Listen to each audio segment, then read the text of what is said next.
Welcome to episode 5 of Twisted Tales, a channel that focuses on the paranormal, supernatural, and downright sketchy stuff in the world around us. Today we bring you Farafra Desert. So sit back, enjoy and subscribe, but above all, don't fall asleep. The White Desert, also called the Farafra Desert, is a national park in Egypt, known for its snow-white to cream-colored rocks. It has massive chalk formations that have been sculpted into rigid, seemingly off-balance pillars by occasional sandstorms. The Farafra Depression is the second biggest by size in western Egypt and the smallest by population. It is in the large western desert of Egypt, approximately midway between Dakhla and Bahariya oases. Farafra has an estimated 5,000 inhabitants as of 2002, mainly living in the town of Farafra, and is mostly inhabited by the local Bedouin. Parts of the town have complete quarters of traditional architecture, simple, smooth, unadorned, all in mud color. Local culture and traditional methods of building and carrying out repairs have been supported by its tourism. Often grouped within Farafra are the hot springs at Bir Sita known as the Sixth Well and the El Mufid Lake. The Bahariya and Farafra depressions have some of the rarest landscapes in Egypt, making one forget, for a moment, that the pyramids are the country's biggest attraction. The word Al-Farafra is a broken plural form of Arabic, meaning fizzy spring. The ancient Egyptian name of the oasis was the Land of Cattle. The White Sand Desert stretches over a 20-kilometer long strip. It is crossed by the road that connects Al-Bahariya and Al-Farafra. The entrance to this mineral site is marked by a sparkling hill called the Crystal Mountain. But what is this seemingly beautiful and calm desert really known for?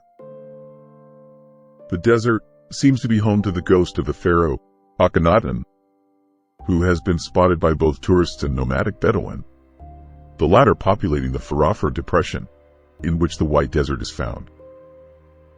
Akhenaten, or Eknaton, meaning effective for the Aten, was an ancient Egyptian pharaoh reigning between the regions of 1353 to 1336, or 1351 to 1334 BC, being the 10th ruler of the 18th dynasty.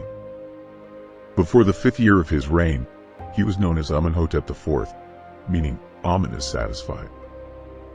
As a pharaoh, Akhenaten is noted for abandoning traditional ancient Egyptian religion of polytheism and introducing Atenism, or worship, centered around Aten.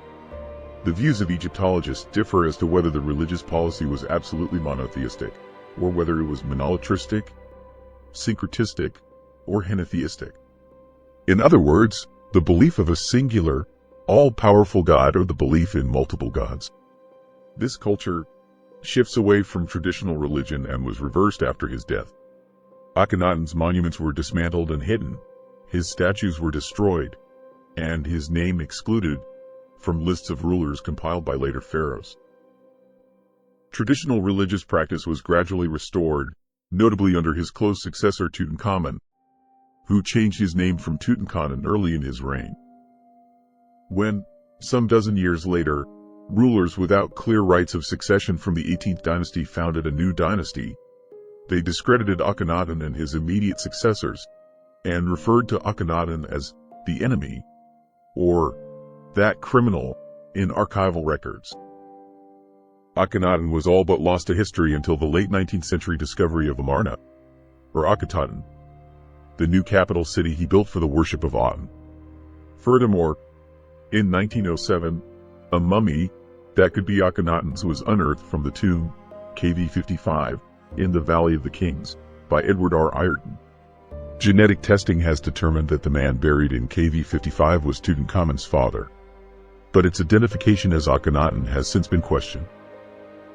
Akhenaten's rediscovery and Flinders Petrie's early excavations at Amarna sparked great public interest in the pharaoh and his queen Nefertiti. He has been described as enigmatic, mysterious, revolutionary, the greatest idealist of the world, and the first individual in history, but also as a heretic, fanatic, possibly insane, and mad. Public and scholarly fascination with Akhenaten comes from his connection with Tutankhamun, the unique style and high quality of the pictorial arts he patronized, and the religion he attempted to establish, foreshadowing monotheism, the belief in a singular all-powerful deity. Atenism was centered on the cult of Aten, a god depicted as the disk of the sun. Aten was originally an aspect of Ra, Egypt's traditional solar deity, though he was later asserted by Akhenaten as being the superior of all deities.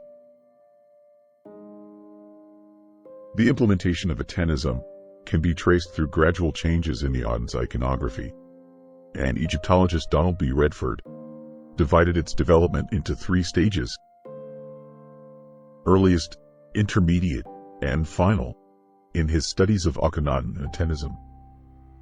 The earliest stage was associated with a growing number of depictions of the sun disk, though the disk is still seen resting on the head of the falcon-headed sun god Ra-Harakti.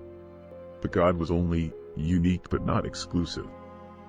The intermediate stage was marked by the elevation of the Aten above other gods, and the appearance of cartouches around his inscribed name, cartouches traditionally indicating that the enclosed text is a royal name.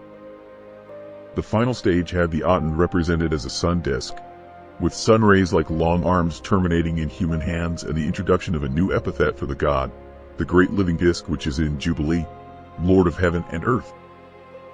In the early years of his reign, Amenhotep IV lived at Thebes, the old capital city, and permitted worship of Egypt's traditional deities to continue. However, some signs already pointed to the growing importance of the Aten. For example, inscriptions in the Theban tomb of Farafra from the early rule of Amenhotep IV state that one measures the payments to every other god with a level measure.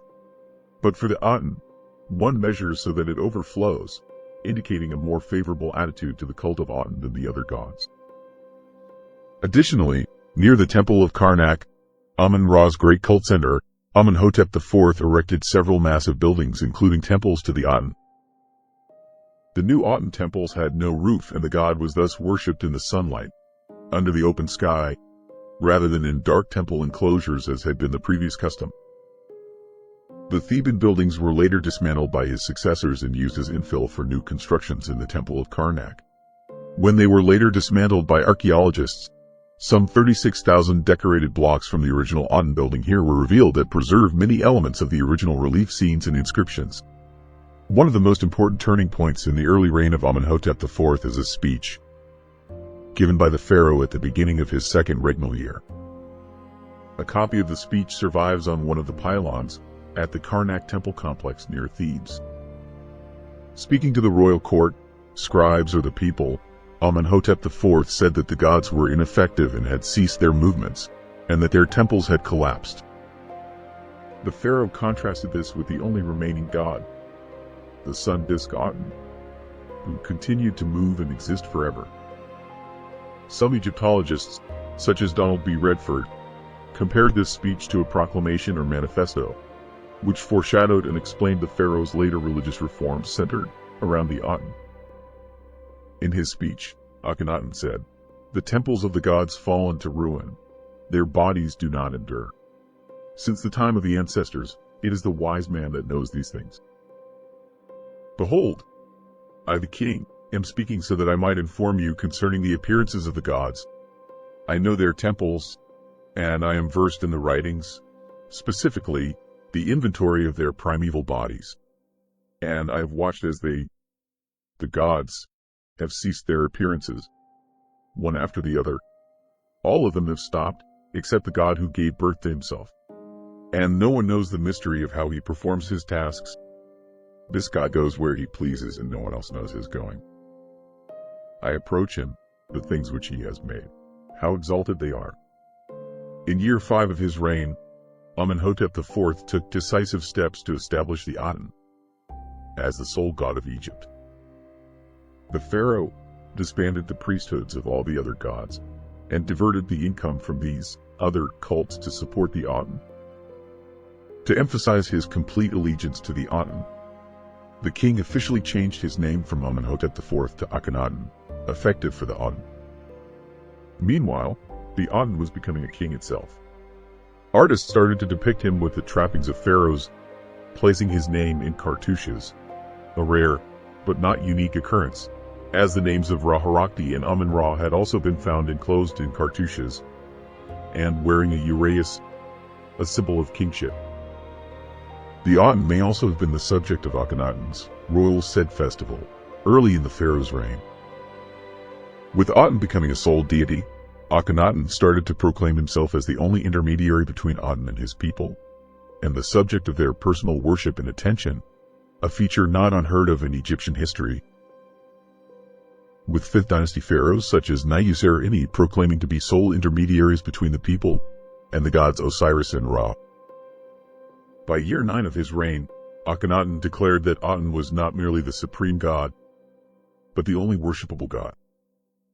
He ordered the defacing of Amun's temples throughout Egypt, and, in a number of instances, inscriptions of the plural gods were also removed.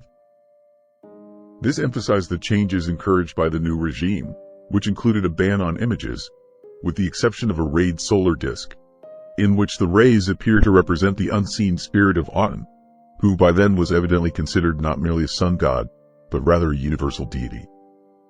All life on Earth depended on the Aten and the visible sunlight.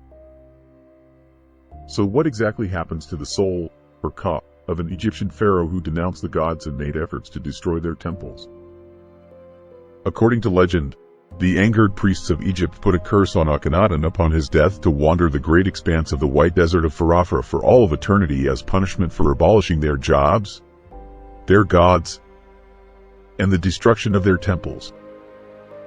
Barred from the afterlife, some travelers claim to see the ghost of Akhenaten walking aimlessly through the desert. Those who enter the White Desert are warned not to approach or talk with the ghostly pharaoh, or they will be cursed to join him in his eternal limbo.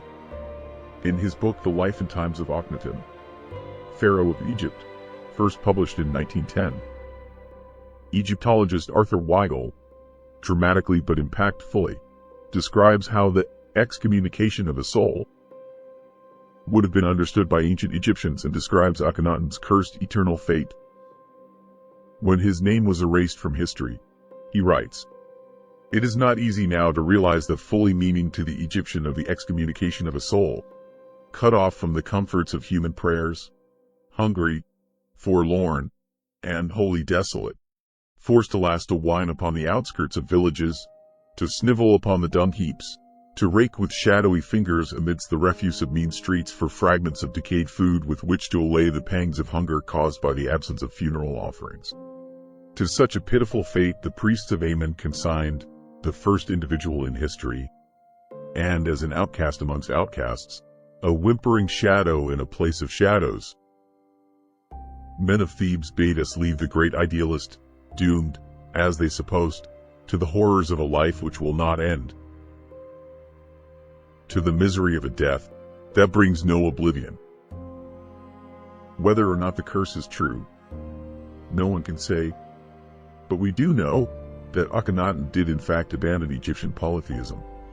This departure was so radical that ultimately it could not be accepted, and after his death, all of Akhenaten's monuments were dismantled and hidden, his statues destroyed, and his name was forbidden from being entered in the king lists.